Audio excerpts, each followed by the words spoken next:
Before we get to open up God's Word this morning, as you know, being the third, is today the third weekend of the month? Well, we get an opportunity to hear of a testimony. And so last month, you're remembering that we heard from Adrian, right, sharing about her experience and in over 10 years of realizing how God has really put her life in the life of a friend who she had befriended after becoming a student learning Chinese with this teacher who's teaching her Chinese. And so I'm not going to be repeating her story. This morning I'm going to get an opportunity to share with you a testament of what God's been really challenging me and really allowing me to see Him at work. So you ready? I don't want to take too much time, so if I go past 8 minutes, okay? Right now the clock is 35 after, okay? 8 minutes, okay? I'm only giving myself 8 minutes for this. All right. So this kind of goes back to what I really have been discovering about what we believe and how and who we trust and how faith kind of gets developed or strengthened through our belief and trust. Okay, so a while back when I was just beginning to walk with the Lord, you know, when I came to know Jesus and I became a Christian, God really placed a lot of opportunities, I guess you can say, in my life where He allowed me to really build on my faith, so to speak. Because what I believe is that each and every one of us, we have been given this amount of faith to start. You know, for any of us here who knows Jesus, we start off at a starting point with a certain amount of faith. That's what I'm saying. And as we go about life, living life, experiencing life, what we believe in and how we respond to who we believe in is actually a reactionary of trust that actually leads us to what? Building up our faith. You see kind of where I'm going with this? And so early on, God really placed a lot of opportunities in my life to strengthen my faith through how I came to know who He is and what I believe, and then using opportunities like that to allow me to exercise my faith through responding in trust. I remember very, very early on, He used an opportunity, an evening where I had an opportunity with my friend to enjoy some boba milk tea. Okay, some of us here actually enjoy milk tea with boba added to it, right? And so one night I remember being a rainy night in LA, so that's kind of strange in itself. But we came out from a night of basketball and we stopped at a Tapioca Express in LA, and soon after we sat down, I found myself feeling a bit of a tap on my shoulder. So I turned around and I realized, oh, there was a lady, a bigger frame lady, and she was looking at me and asking me, you know, do I have any money? Well, from the looks, just simply, you know, from observing, looking out at her, I noticed that she looks like she might be a homeless. And so at that very moment, I responded in a way like many of us probably would, and that was, no, I don't have any. But I can buy you a milk tea. So that was what I and my friend decided to do. She said, no, I don't need it. And so she walked away. That evening, it turned out to be a crazy night. We could sit down another time, and I'll tell you about how that kind of, where that story led to. But eventually, that story for me really helped me to see how God works when we actually step into trusting Him. And so at the same time, I discovered that He's placed brothers and sisters in our lives to do things on His behalf together. So we're never to be actually doing things or going about His mission or, you know, loving others just on our own. So if you ever believe that you actually are doing this on your own, then that's just not true. He's given you each and every one of those that are seated next to you for a reason, and He's given this Faith Village to be a part of this city for a reason. And so that being the backdrop, several months ago, just the whole idea of prayer walking, even for the leaders here to have at the summit, we did a morning of where we actually walked in the streets of Danshui, and we just simply went out with an intentionality of really wanting to respond to God and to pray for the things that needed to be prayed for if we see or not see. And so that morning, in that morning, I think it's my kid actually. So that morning we prayed, but that became a domino effect in terms of what God's been really placing on my heart too, and being compelled by simply just praying for our city, praying for the people around us, praying for the people that God tend to kind of bring us in touch with every single day.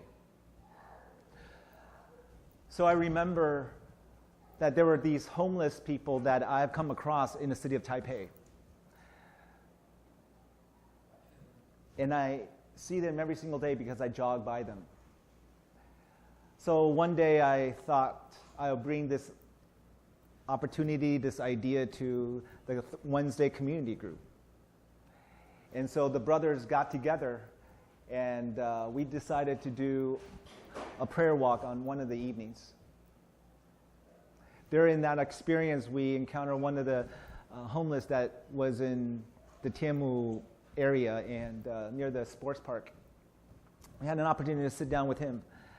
But this morning, the story really isn't about him, but that was part of this whole thing that God's really been showing me, and I'm hoping that He's actually challenging each and every one of us, is to see that God's placed people in our lives for purpose. And maybe there are people that we come across every single day. We maybe want to talk to them about life and Jesus or whatnot, but we just don't get to be nudged enough. So about a month ago, underneath the expressways of Shinsen Expressway, I've noticed that there's this homeless guy. He's camped out there. He's been there for for some time, and one evening, I decided to bring just some bread over. I didn't get a chance to meet him that night, but the next morning I'll follow up after dropping off the night before the loaves of bread. That's the guy. Can't quite kind of see it because of the lighting, but his name is Mr. Zhen, or you can call him Zhen Bobo. He's been camping there for about 2-3 years now, and about over 10 years ago, he became homeless. He's from Tainan, and in getting to know him, right before Lunar New Year this year, I asked him a simple question. I said, I know this is taking more than 8 minutes. I asked him, what do you wish for? What do you wish for in life? And he thought for a moment, and he responded with these words. He said, I've been away from home, from Tainan, for over 10 years. I've been homeless pretty much all that time. I've been here at this camp, basically putting all my stuff, my, whatever that I hoarded around, and under this bridge. My wish is that I would be able to return home to see my father again. And as all of you know, or don't know, Tainan isn't really that far. I mean, for some of us who have benefited from taking the high-speed rail, it's there. You can get there in about an hour and a half. By bus, it's maybe more than double that time. It's not really expensive for any one of us sitting here, but for him, getting enough of that change to pile up so that he can buy a ticket may take some effort. So upon hearing that, I brought that wish back to the guys on Wednesday nights, and I said, met this guy after we did the prayer walk in Tianmu, and this is his wish, that he would be able to return back to Tainan before, to maybe find his father before the Lunar New Year, just a month ago. And it's so encouraging when the brothers in the group just said, I think we can do that. We can help him,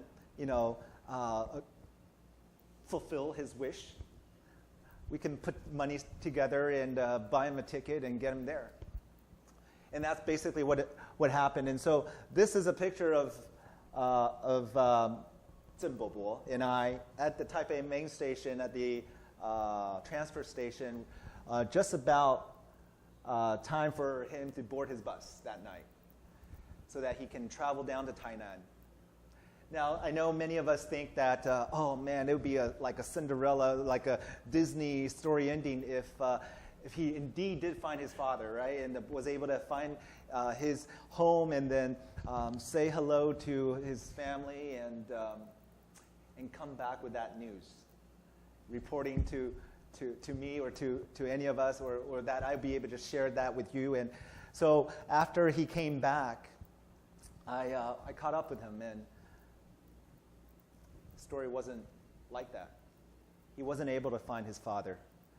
He wasn't even able to locate his home.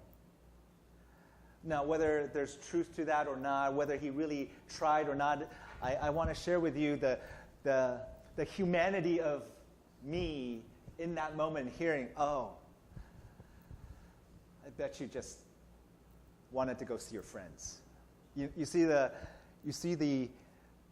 immediate response that we might have when we don't see an ending of the way we would choose it to be. All in all, I think really what the Father is really teaching me in this encounter, and continuously I see him every single day. I stop by and say hello, how are you doing? Did you get enough to eat today? He's teaching me that it's not about the ending. It's about our heart. It's about our willingness, not being jaded by the ending or by the answers or by the responses of what people do when we respond with Christ's love. It's really not so much about him finding his father in my life, but for me to realize that in this pursuit, in this life lived out, in my responding in obedience to the Father. I still pray for him. I still see him. And so I hope that this story, this testament of what God is doing in my life right now, and hopefully in your life in some ways, will resonate, and that you would be challenged. And you would challenge yourself even to see what's beyond the person, but what actually God is doing in your own heart. So with that, would you bow your head with me and